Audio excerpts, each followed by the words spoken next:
This episode of Inside Voices is sponsored by KIDZBOP, today's hits sung by kids for kids. KIDZBOP takes popular hits and creates clean, family-friendly versions. This makes it perfect for everything from classroom parties to creating class playlists. You can head over to kidzbop.co.uk/teachers for the latest classroom and teacher resources. These resources include everything from seated dance-alongs to British Sign Language and even printables to make your classroom a more engaging place.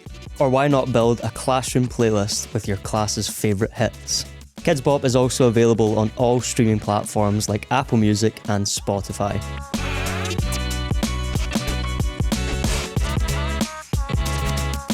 Welcome back to another episode of Inside Voices, a teacher podcast made by teachers for teachers, where we look at all things education, from the power of relationships to literacy approaches in the classroom. I'm your host, David. And I'm Laura. And remember, in here, we use our inside voices. So this is a bit of a special episode for us. It's one of our first sponsored ones, and it's also a Halloween episode because we're coming up to Halloween. So we thought we'd take the time to discuss everything to do with Halloween in schools. It's an interesting time. But to kick us off, do you have any core memories of Halloween when you were at primary school? It's got to be the school discos. Surely it's got to be the school disco. Now, my school, we didn't really have... I feel like now there's quite a lot of discos. I feel like there's discos quite often. We do discos for everything. Yeah. Easter disco. We didn't have a disco for Valentine's or anything. We had Christmas and we had Halloween. And then at primary 7, you had an end of year disco or an end of primary school disco. These were peak entertainment. Absolutely. I mean, the knee slides still happen. I'm glad to see the knee slide hasn't been retired in the years since I've been at school. But we used to get our tuck shop money, and we'd go and the lunch kind of hall would be all set out with all the tuck shop sweeties, and you'd go and just basically fill yourself up on sugar and then spend the rest of the night running around to Busted, cha-cha sliding your little heart out, and your makeup would be sweated down your face. You'd come out and be a different person, Do you remember what you used to dress up as, or No, I just remember falling out though with my parents every single Halloween because they'd make me put a jacket on, and I'm like, but the witch doesn't wear a jacket. She doesn't feel the cold. Why are you making me put this on? You're ruining my life. But I can't remember any specific costumes. The costumes were not as fancy back then. No, I remember my costumes were always kind of sometimes find what's in the dress up box from previous years, or it was just a mismatch of putting things together to make a costume. There was one year that I had, before onesies were a thing, I had a skeleton costume. I loved that skeleton costume. It was probably the thinnest, cheapest material you could actually find, so I had to wear clothes underneath it, but I just thought I was the guy running about in this black skeleton costume. I was always the person who was last minute though. I would go and it would be more what is left in the supermarket in your size that you can actually get, and it was always the same. Yeah. You get those long witch fingers and you used to put the fingernails on. Oh, I'd forgotten about them. Preparing myself for the acrylic nail days. And the ones that were glow in the dark, you could get the glow in the dark ones and you put them all on your fingers. And the teeth in the nose and everything. Yeah. Iconic. Obviously we are now teaching and we have to go to these discos and Halloween events quite regularly. Do you do anything in your class for Halloween, or is it just you keep it to the disco and you don't really touch it? Because the kids get a bit hyper around Halloween. They're so excited. But I think you need to play on that. We're looking back at our experience of Halloween as a kid and we're still laughing about it and remembering these things that were great about it. Yep. So I think you need to play on that excitement, because at the end of the day, you have so many days in school. If you take a couple hours out to celebrate an event that they're excited about, it's not going to be the end of the world, So yeah. I always do, trick-or-treating, if you're American, I think they call that, well, I'm guessing they call it in England as well. Do you know why they call it trick-or-treating? No. Seriously? Are you going to tell me? Maybe. Do you remember that teacher I told you about that lived in America that I had in primary 3? Uh-huh. In a couple of episodes ago. So she told us that when she lived in America, it's called trick or treat because if you don't get a treat when you're a child, if you go to someone's house and you don't get a treat, then you go back the next day and you do some kind of trick on them. That's brutal. So she had people on her street, they would butter up their hand, they would smear butter all over the handles of their doors and things like that. They would just wreck their houses if they didn't get a treat from a certain house. That's savage. So I'm glad that doesn't happen over here, because in Halloween I like whack the lights off. Like sometimes I'm like, get the curtains down. Like I'm not. I mean, I've got excuses. It's my husband's birthday on Halloween, so like I have a valid excuse for not answering my door. You're just being mean. They obviously call it trick-or-treating, but we call it guising. So if you didn't know, in Scotland it's called guising, and I'm guessing that's to do with disguise. I actually probably should have looked at that before I came out with this statement, but it's called guising, presumably because we're gonna go look at Google and it'll just be like, that is not what it means. It's not actually why it's called guising, but I always do like a little guising with them. So we have a door that goes outside, so we've got like a balcony off of our class, and I stand in the classroom at the door and I make them do the whole thing. They knock on the door and I put a show on. I'm like, hello, stranger, I do not know you. And then they have to tell, they have to tell me their best joke, and then I stand and I have like a bucket of sweets and they can take a little sweet, and they have to tell me their best jokes. Obviously sometimes I hear like the same one over and over, but actually some of them are so funny. Have you got one for us? Yes, but it's a bit of a Glasgow niche, so I'm gonna have to explain it at the end. Go for it. What did But you've just, I love the fact that you've told us that these jokes are really funny now. And no, this one, I think you'll like this one. Okay, go for it. What did Nemo say when he got hit by a bus? I have no idea. Ouch, McGill's. That's funny. Now I need to explain it. So if you're not in Glasgow, our bus company is called McGill's, like McGill's. Okay. And Nemo said McGill's because he got hit. Love when you have to explain a joke. That's rough. I heard one of the kids in my class told me this week, and it kind of caught me off guard, to be honest, because he just came up and he was like, I've got a great dad joke for you. I was like, okay, what is it? He always tells me dad jokes and I kind of have to be like, ha ha ha, or that's terrible. And this one was actually quite good. It's a Star Wars one, so you probably won't laugh. Again, why am I talking about Star Wars again? But he started and he said, what does Yoda say when he sees himself in 4K? Don't know. HDMI. Actually, it's quite funny. How good is that? Even I get that one, right? Okay, that is a good one. I was thinking that was so funny. But do you not remember, like, kids just tell jokes now? We had to do like a full-scale performance. Like rehearse a song and everything? We had to do like a song or a poem, or I don't know if it's just different for us because we lived in a small village and it's still quite traditional and that kind of thing. Like, it was really community-based. I don't know if that's always been the case for people at my age, but we genuinely put the work in for that. You did not get away with just doing a wee joke, like a cracker joke or something. Like, you did not get away with that. You had to be prepared, rehearsals. Yeah, so we did songs, we did poems, we told jokes and stuff like that, but it was genuinely a full scale, and the people in the house were probably like, oh my goodness, like, give us a break. I don't want you to be at my door for 5 minutes. Get out my house. Take your tap dancing shoes off. But we would go into people's houses. I don't know, did you do that? Yeah, or did you just stand at the door? So we would go in and they would have like their front room set up with all their Halloween stuff, and then you would go in, do your little performance in the front room, and then you would get your monkey nuts and your You've actually just triggered a memory for me that I went and I was out guising with my friends. Probably one of the last times I did it as a child because I can remember it. And I was at my friend's house, so we weren't in like my kind of street, we were at her house, and these people had set up like their house to be like a haunted house. But we didn't know this at the time. We thought it was just decorated well. And we're like, oh, this is so cool. But turns out the adults were having their own like Halloween party and getting a kick out of scaring all these kids. So they're like, oh, come in, like that. And you go into the front room and you like say your little joke or whatever. And someone like ran out at us like, dressed up. That was amazing. Honestly, it was so scary. I remember us like running out of this house like, I don't want a sweet. I don't want anything. Like, I'm okay. I'm done with this. And I just remember that as soon as you said that, going into like people's front rooms and stuff. That was brilliant. That's also quite unhinged. So obviously we spend Halloween in school. Like I'll celebrate it. Like, I'll do the discos. Last year we did like dookin for apples and things. Is that a like universal thing? You might need to explain that. So dookin for apples, I don't know if this is a universal. Dookin. That's a good Scottish word. You're basically like, you've got a bowl or a basin full of water and you bob apples about in it. Yeah. And you either have to like dunk your head in and that's the traditional way, yeah. Yeah, you literally just face first. But then a lot of kids don't want to do it because they've got their Halloween makeup on or you're at school or whatever.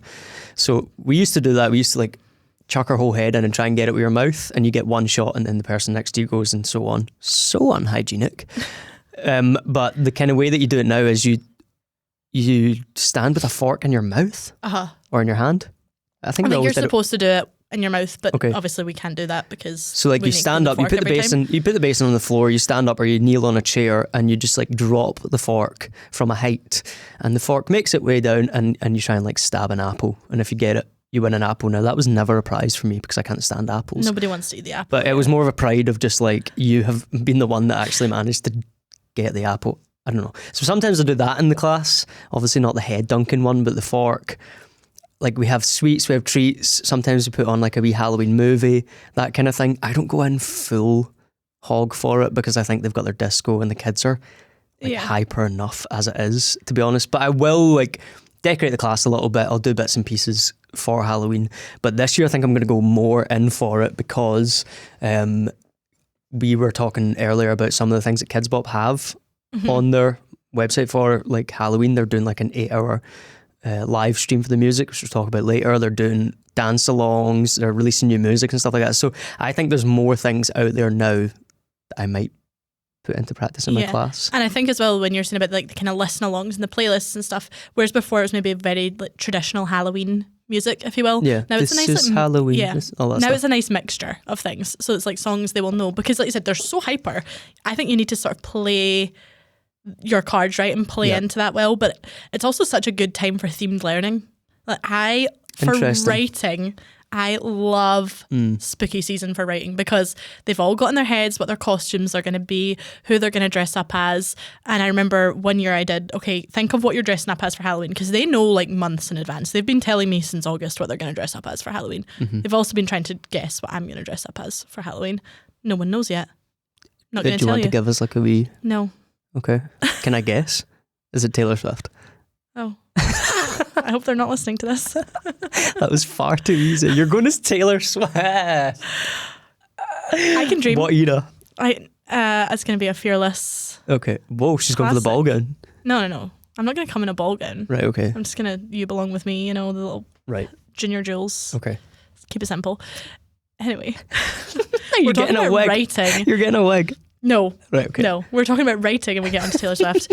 If you ask them what they're dressing up as, and you can do this like two ways. You can do this really in a silly kind of way, like a fun way, or you can do it in a way that's a bit more serious. So you take your character that you're dressing up as or whatever you're dressing up as, and you think of the most unlikely place for that character to be.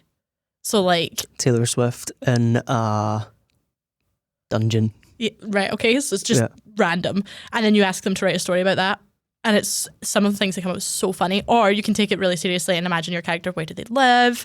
Like, who are their friends? And it's also really interesting. You can do like potion making recipes. If you want to do instructional writing, you could do like how to get out of the haunted house. You could do like loads of setting description. There's tons you can do with like creative writing at this time of year. And it's also nice to take a break sometimes, I think, from your kind of standard... Your normal structure. Yeah, your standard writing. Yeah, I like doing that actually with writing, that you can... you obviously follow your curriculum, you follow your plan, the whole thing, but it's nice sometimes to just take moments for like the World Cup. When the World Cup was on, we did a lot of stuff with the World Cup. Like, it's good to take those kind of themed moments. You said you were dressing up as Taylor Swift. Have you dressed up as like anything else in the past? Last year I did Miss Trunchbull because we were reading Matilda. And let me say, there is nothing more humbling than needing to go to the shops for your lunch before Halloween and when you're a primary school teacher. Like, I look like I'm just wearing joggers and I have a massive monobrow in my hair and a big bun and I wear a belt round my hoodie for fun, because it's not even Halloween, right? We don't always do the dress up day on Halloween because it depends when it falls, like what weekday it falls on. So sometimes you go in, it's like just a Monday and Halloween's been, or it's not until the weekend or whatever it is, and you're just picking up your cheese and pickle sandwich with a costume on. People are like, yeah, you're just rolling. Are you okay? You're rolling about the supermarket as a pirate. Truly nothing more humbling than that. Like, what job do you have where that's what you're doing for the day? Last year I came in as Elvis, and I think I'm going to have to repeat. Because I actually don't... I'll need to get another costume because I've done Elvis a couple of times now. And to be honest, the kind of backbone and the confidence it takes to actually turn up to somewhere as Elvis. Especially when no one... In the year of the Elvis movie. Like, that was quite a bold move for myself, and I don't look anything like Elvis, so it was just kind of you know, it was a bold one. I also did a Jack Sparrow once. That's a good one. Yeah, the kids didn't really know who that was anymore. I suppose that was kind of outdated. Yeah. I had the whole wig and everything going on, which was not fun. Like, it had braids in and everything. Like, I've not gone fully out for Halloween before, but like an Elvis costume or a Jack Sparrow has been fine. I just don't know what I'm going to do this year. You've not got long to figure it out. Well, I'm not going as Taylor Swift. Like, oh yes, this episode comes out just around about Halloween. It's tomorrow. Like, I don't know what I'm going to go for this year. I might just do something completely random and just like see if they get it. There's a staff member that we work with that tries to do like a pun every time. Yeah. I can't remember where he came in as last time, but he tries to do like a pun. And I saw one on TikTok, and it was a guy who was like in a graduation costume. Did you see this? No. He was in a graduation costume and he had cookies all over him. What do you think that was? It took me so long to get this. Graduation costume, cookies. I was like, graduate cookie. Yeah, that's what I'm thinking of. College I'm like, cookie. know. Smart cookie. That's good. Yeah, I thought it was quite good. I like the, have you seen the grammar police one as well? That's a good one for teachers. So it's like you dress up as like a police officer and then you just put like incorrect grammar all over yourself, or like you write it on. And you're the grammar police. Like, I always think that's really funny, but also probably more so if you teach older ones that they'll get it. Yeah. Like you just misspell words and like put per grammar all over you, and you're like, yeah. I also just like feel like that might be a bit sad. Being the grammar police. There's always one person who's like, you're. Yeah. You know. I don't know. We'll see. But I need to kind of get on my bike with it to actually figure out what I'm going to do. Remember, you can head to kidzbop.co.uk/teachers for all your resources. You can check out their 8-hour listen along on the 30th and 31st of October on the KIDZBOP YouTube channel. And check out their latest song release, Vampire, to get you in the Halloween mood. Is there anything else that you've done like in your class apart from writing? Like, we're spoken about writing, and writing's probably the most, writing's probably the most, or the easiest thing to slip Halloween ideas into. Yeah. In a way, because you're doing your character, you're doing your setting, you're doing all these different creative ideas. Is there anything else you've used it for? So for example, I think we did a Halloween like escape room one year. Yeah, that was good fun. Which was really good. You can get them online, you can find them anywhere. And it was to do with maths. They had to do a lot of problem solving. And to be honest, if your class are sitting in front of you, all dressed up, like you've got fairies and witches and soldiers and astronauts, like everyone's sitting in front of you as all these people, like, are they going to be sitting down doing a textbook page of maths? Yeah, no. Probably not. Like, you probably want to make it more active for them. So is there anything else that you've done that people could just pick up quite easily? Or I mean, I would say maths, but it depends what you're doing in maths at that time. So with the planner that we follow, we usually are doing measurement around this time of year. So there's ones where you could like measure the area or of the rooms in the haunted house, or you could, if you're doing measurement of liquids, you could make potions with that. You could do the area or the perimeter of like how far do you walk when you're trick-or-treating or when you're guising. So you could pretend you're guising around the playground and you can measure like the distance walked and all of that. Oh, and you could do like coordinates with that. Yeah, you could do stuff like that. Or I think it's a really good one for science as well. And like one-off science and STEM things are always so exciting because it's something a bit different, piques interest a wee bit. And if you're not following a topic as such, I feel like you have a bit more freedom with it. So things like, I call it gloop. I don't think it's actually, the technical term is not gloop, but you know the old like cornstarch and water, and when you're holding it in your hands, it's like really hard and then you let it go and it drips through your fingers. Yes. Is that called like a Newtonian liquid or something? Yeah, I think I can't remember what it's called, but I mean gloop, the technical term. Gloop. And you make that, but that's a really good discussion on like the changes of how things change with movement. It's a good discussion on mixing and making sure you've got the right ratios. And quite often, like I used to make this when I was a kid quite a lot, but I don't think they really get the opportunity. Like I don't think it's really a thing anymore. Maybe it was just a craze when I was younger. Yeah. But every time I've done it, they've been like, whoa, like when I'm holding it, I'm like, what do you think is going to happen when I let go? And they're all like, oh, it's going to stay in a ball, or it's maybe going to go like flat like slime would, and then it drips through your fingers. It's always, wow, it's amazing. You can give them like a little tray and they can do it together because it's really easy to make, and they can do it in groups of 4. Or if you were doing like chemical reactions, you could make little like potions. Why didn't I think of that when I was making slime? Yeah. Do you know how like last week I thought I had this crazy idea. It was kind of crazy when I look back, but to be honest, I'm not going to lie, I just kind of wanted to make a TikTok out of it. But I decided in measurement that I would make slime with my class. And I had this great like grand plan. I got the recipe printed out. They had all their measurements to do with their measuring jugs. They had all their ingredients, blah, blah, blah. Disaster. Like it couldn't have gone worse. Not a single ounce of slime was made that day. I don't know what happened. But lots of memories were. Lots of memories were, yeah, bad ones. It was terrible. But I think that gloop one would have been way better. The gloop is good, and you can put like little, I've put in like orange glitter and like googly eyes. That's what we were planning to do, and we didn't even get to do that because it just would have been glitter in a bowl. Yeah.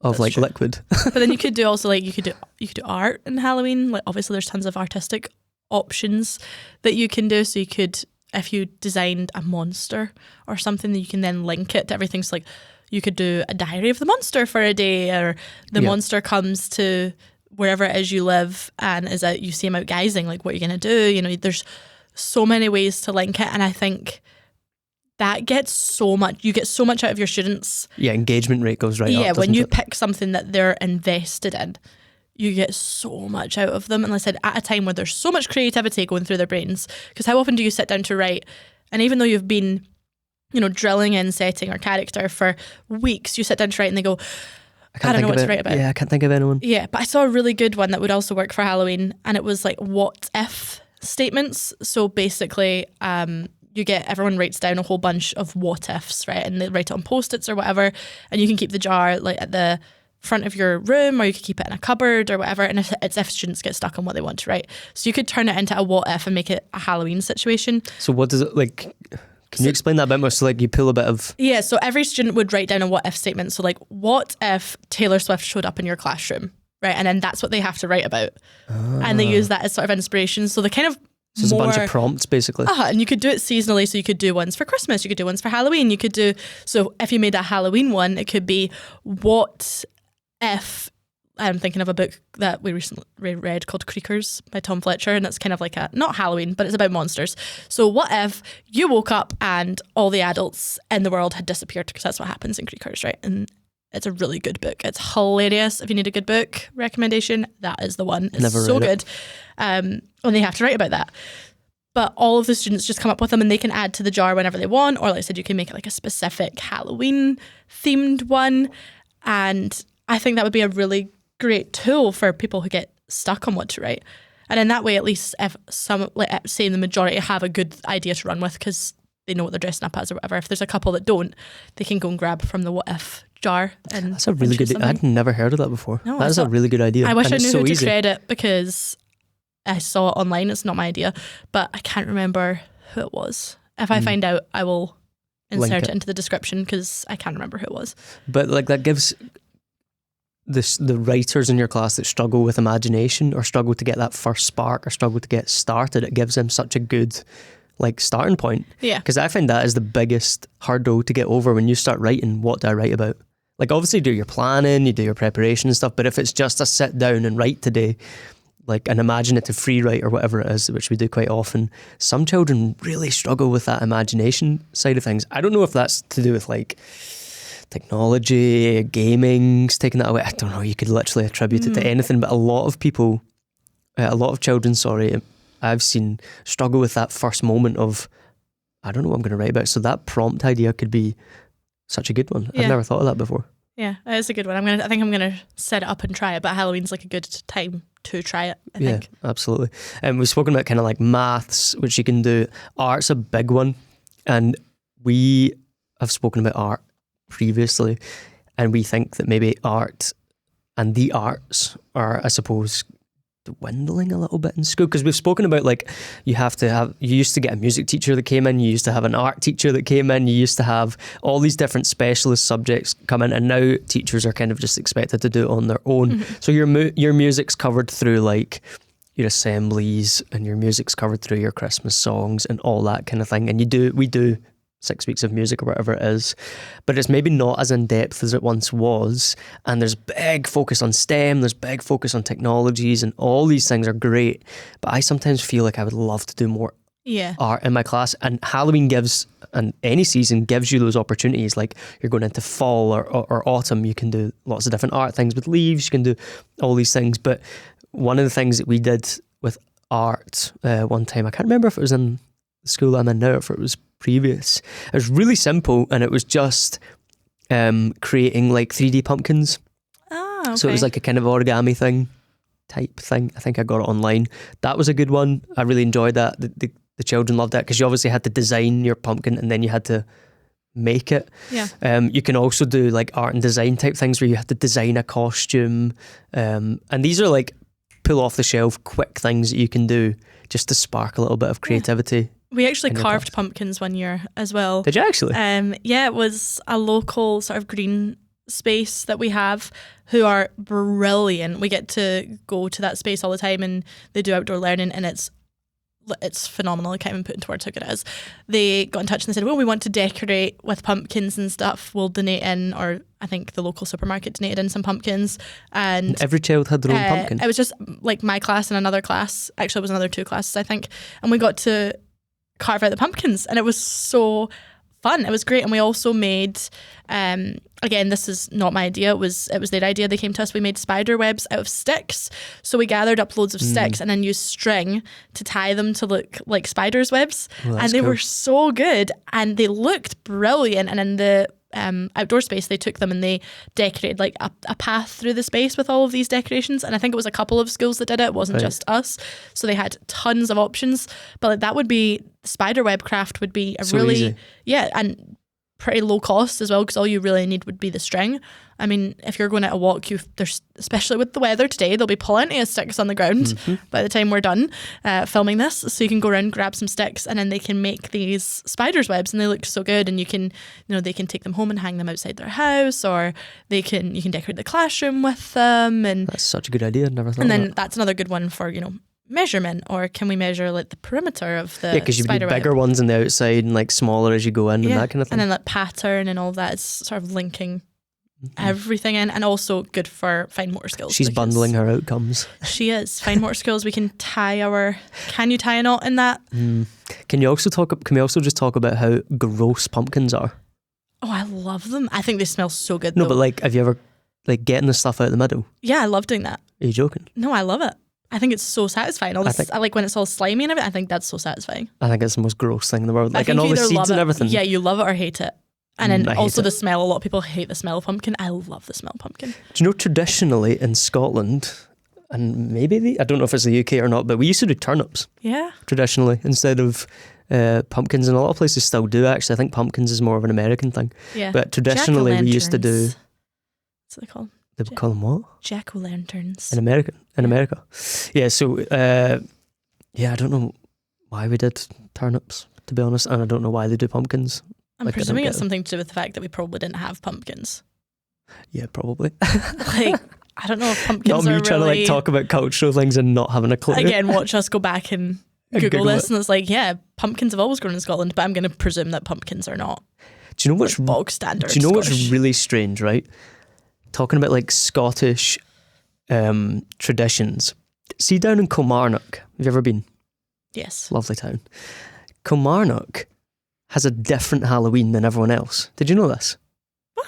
I'm not even joking, right? So I've got family down in Kilmarnock, and my sister lives down near there now, and all the villages around Kilmarnock. I don't think it's all of Ayrshire. I think it is genuinely just Kilmarnock and surrounding areas. They, instead of doing the 31st of October, they do, and you can search this up, this is genuine, they do, I think it's the last Friday in October or something like that. So it'll just always sit before, or the Friday before Halloween or something. I don't know why they do that. There's no way you're not winding me up. No, I'm not. Like, seriously, you can go and check that out. Are you trying to get me to go to Kilmarnock on like the last Friday? I actually might just get my sister on the phone and be like, I think she calls it Killyween, but I don't know if they actually call it that or she just made that name up. But they genuinely have a different day for Halloween in that one town. My friend lives in Kilmarnock. I'm going to need to ask her this. How bizarre is that? That is, yeah, bold. There's lots of different traditions and stuff like that, though, that you can, like, segueing back to school, you can, like, introduce to your children. So the minute I say to them, oh, we're going guising, they have no idea what you're talking about. It's all trick or treat for them. And the Americanization of Halloween is huge. And also the kind of corporate aspect of Halloween, the kind of, I don't know what you would even call it. The fact that it has been so monetized and Halloween is so different than what it was 20, 30 years ago. You can actually have that discussion with your class and do, again, a nice easy lesson. Differences, similarities, you can compare and contrast. Yeah, it's a really good geography lesson as well to speak about Halloween across the world, because obviously there's did that one year, didn't we? Yeah, there's different traditions everywhere, and you can even give them, if they're a bit older, you could give them like a free choice, go and research Halloween in whatever country it is that you're interested in, or you can maybe give them like a select few. I know when I did it last year, I think we came up with together like 10 countries, and in that way it just meant everyone picked from that 10, and they went and they made like a little fact file on it, and they looked at like the different traditions, and they were so excited about it. And I learned some things that I didn't know happened in different countries and such. So again, another cross-curricular link, and like I said, a really kind of not quick, because it would maybe take up the whole afternoon, but a good way to sort of pique interests and then link into a whole bunch of other curriculum links, because you could link that to your kind of digital literacy, reliable and unreliable sources, typing skills, like all of those things would come into play, as well as geographical knowledge. Yeah, 100%. I mean, one that we're literally just going through the curriculum here, but these are all like quick, easy ideas that you can pick up the morning of Halloween. Like you can pick that up and you can say, okay, I need to do something for Halloween in my class. I'm really struggling for ideas. And most of these are quite quick and easy that you can just get going. Another one that you can just pick up quite easily is drama. Like drama at Halloween is so easy. And I'm not saying you put on a show. Like you're not sitting there and giving everyone a character and a script and all that stuff. Like that is not happening. But drama games are a great way to build community in your class. They're a great way to build engagement. They're a great way to get listening and talking skills out there as well, and to tick off all those aspects of your curriculum. So like a great drama game is a hot seat. So you could say to someone, okay, come and sit in the hot seat up the front of the class, and you give them a character, and you maybe don't tell the class, and they have to ask like 20 questions, and that character then has to answer as a character. So I could say to them, right, you're Frankenstein's monster. And they would have to answer as Frankenstein's monster. I don't even know if he can speak. Can Frankenstein's monster speak? I don't think so. That was like the worst one. Dracula. Okay, so you're Dracula up the front, and they had to ask like questions like, oh, what do you like to eat? Or whatever. And he's like, oh, not garlic and stuff. So you have to act as that character. And it's a great on the spot. You can tell I'm really good at it. It's a great like on the spot drama game that they can play. They love it. Yeah. Like the hype is already there because it's Halloween. The hype is already there because they're like so hyper. But it's a great way to just get those talking and listening skills going, and you can even do like little debates and stuff as your characters. And I love all that stuff. And if they're really confident with it as well, I remember doing this one time, and I said to them, if you're confident, you have to like walk into the chair like in character, like you have to, and you can actually act out, like sit in character. Do you know those videos? It's like shake my hand in character, and they go through and they shake hands. It's like that, but they have to come and like actually act like the character in the seat. And some of them are so good, and it's so funny. So if they were being Dracula, they had to like come in. They might like pull their collar up and be like, and let's sit down. And they're really creative and really funny, but obviously that comes with confidence and like sort of classroom culture and being comfortable with each other. Yeah. But that's a really good, you're right, hot seat is such a good one. And it's like, because everyone's already kind of in the swing of got something in their mind. Yeah. It's a good one to do. But the hype sometimes gets too real. It can be hard to manage, yeah. So sometimes you're like, oh my goodness, this is going to be the longest day of my life. Yeah. How do you manage the Halloween hype in your class when you've got 30 people in costume? Well, not every school lets them dress up, but our school lets them dress up, which I love. I think that's great because the kids just love it. But how do you manage it? I think you just need to remind yourself that they are children. And that it's one day. It's one day. And we don't see Halloween the same way. For them, Halloween is one of the most exciting days of the year. And you remind yourself, you're sitting in front of kids who look forward to this for months. This is the peak of their childhood memories, and you know what, if for a couple of days you're wild in the class but you're making memories and you're happy and you're really enjoying it, then cool. I mean, I'm not going to say they're running wild around the classroom. I'm not going to let you away with things. I was going to say. Like, you can't just do whatever. In your class? I know, you can't just do whatever you want. So I think a good way is also to have an honest chat with them. Obviously, last week we spoke about the power relationships, and that's where this comes into play, because you can sit them down either the day before or the morning of and say, look, I know we're all in costume, I know we're all really excited, but that doesn't mean our standard classroom rules and expectations are going to slip. We're still going to treat each other with kindness. We're still going to listen when others are trying to talk. We're still going to show respect for the classroom and the resources and the people in it. And then that's kind of all it needs, usually, in my experience. Sometimes children can get that sort of overly excited, but again, you remind yourself this is really important to them and this is a big day for them, and then that's when you utilize the things that we spoke about earlier, like the listen alongs or the classroom playlists and things like that KIDZBOP have on their website. They're really good ones to utilize, because it kind of doesn't distract. I wouldn't say it distracts them from the excitement, because you still want them to be excited, but it just allows them to be that excited way without it getting out of hand, because they're going, oh, I love this song, and then they can kind of sing along whilst they're doing their writing, or, you know, it's just a way to sort of tap into the excitement but still keep it under control. Yeah, I totally agree. We forget how big Halloween is for children sometimes. I certainly forget. But it's huge. Think about back to your own memories. Think about how much you were anticipating it, looking forward to Halloween, like getting dressed up, going out with your friends. It was maybe the first time or one of the first times you were allowed to just roam the streets and all those things, the discos and everything, and the amount of sweets and treats that you got was just ridiculous. Like, you forget as an adult how much that means to children. And I think in school, you just either you keep a lid on it.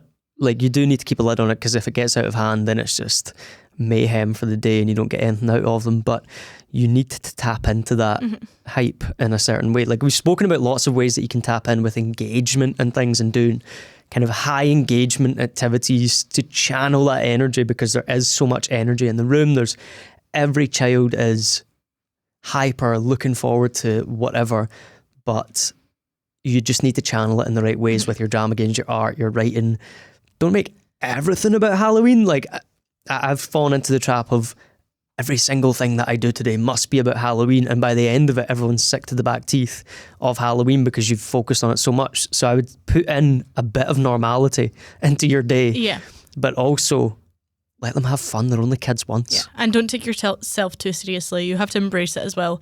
You know, if you sit there going, this is truly awful, it's a long day for you, like, embrace it. Let yourself have a bit of a laugh, like, let your hair down a wee bit, because then you're going to enjoy it as well. I think some of the best memories sometimes are made on these sort of exciting days as well in the classroom. Like, I think it's a really good way to get to know your students in a way where it's like, this is not a traditional school day, it's a little bit less formal, and like I said, it's a bit of a laugh, and like, don't take yourself too seriously, have a wee bit of a laugh with them. And I think also the worry sneaks in that if things get out of control today, they'll be out of control forever. You know, if my classroom management isn't on at the top of its game today, you know, what's it going to be like for the next 6 weeks or something? It's like, that is not the case. No. You get these hyper moments and these days that, your classroom management probably isn't the same as what it usually is. Like, you might not get as much silent time, you might not get as much focused time with written work and that kind of thing, but it's worth it for the payoff of classroom community. It's worth it for the payoff of building the relationships, for engaging your children in fun at school, painting school as a fun place to be and an exciting place to be. It's worth that payoff. And your classroom management always comes back. Like, you don't just like immediately lose it after one day of Halloween. And they're going to be so tired the next day anyway, so. Oh my goodness, see when Halloween's on like a Thursday and you come in the next day, dead. Silence. Yeah. Silence. Totally. Everyone is knackered, including me. That's a good Scottish word, knackered. Knackered. That means very tired. Anyone who's not from Scotland has got a good lesson in Scottish dialect Scottish today. vernacular. Yeah.